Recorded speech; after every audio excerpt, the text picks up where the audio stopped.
It is day 3 of the Democratic National Convention. It's underway right now.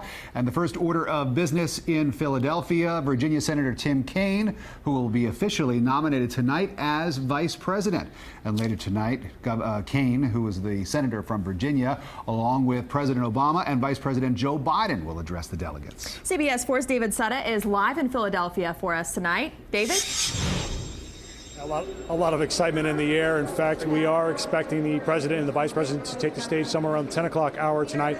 The vice president, of course, is already here. You can tell by all of the basic getting stuck in Philadelphia, not being able to move around because his motorcade is just shutting down areas. So a lot of anticipation, though, for them both to be here in this building. Security is definitely tighter today. You're seeing a lot more force here, and you're also seeing everybody checking the credentials a lot closer. Yesterday, it was about the history-making moment and getting to know Hillary Clinton a little better. Tonight, it's about what's at stake and what's in store for our future. Florida continues to be front and center this week with yet another surprise guest. Allison, hello, Florida!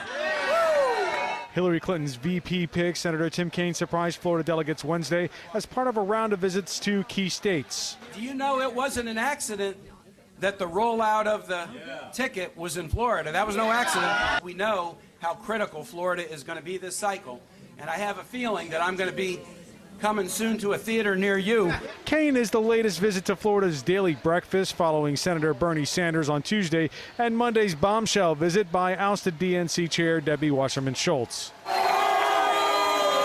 Democrats are hoping to build unity tonight after an historic day 2. And I move that Hillary Clinton be selected as the nominee of the Democratic Party for President of the United States. But not everyone is feeling the love. Sanders delegates appear to be unrelenting in their distaste for the DNC, especially now that their candidate is out. This is Rocky Town. This is Rocky Town. Former New York Mayor Rudy Giuliani is just a few blocks away from the convention, throwing punches at a boxing ring Republicans rented for the week. What you're seeing here in Cleveland is Fantasyland. Everything is rosy, everything is nice, everything's great. A Catholic priest gets his head chopped off in France, and they can't take a moment or a minute to say a silent prayer for him. There is a lot of noise and name-calling, but when the convention ends, will it matter? We stopped by the set of CBS this morning to chat about it with Gail, Nora, and Charlie. Despite a lot of anger and economic angst in this country, Barack Obama does have a 56% approval rating, and it's even higher among Democrats.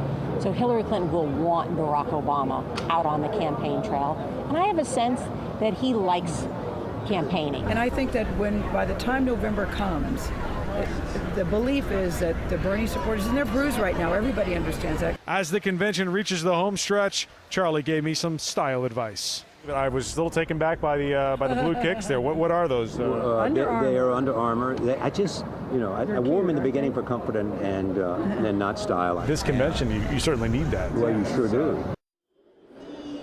And I think Charlie was spot on. I took a little bit of advice of his, as you can see right there, sporting the kicks. There's a lot of walking around here. The complex is very big. In fact, the secure perimeter is pretty far back.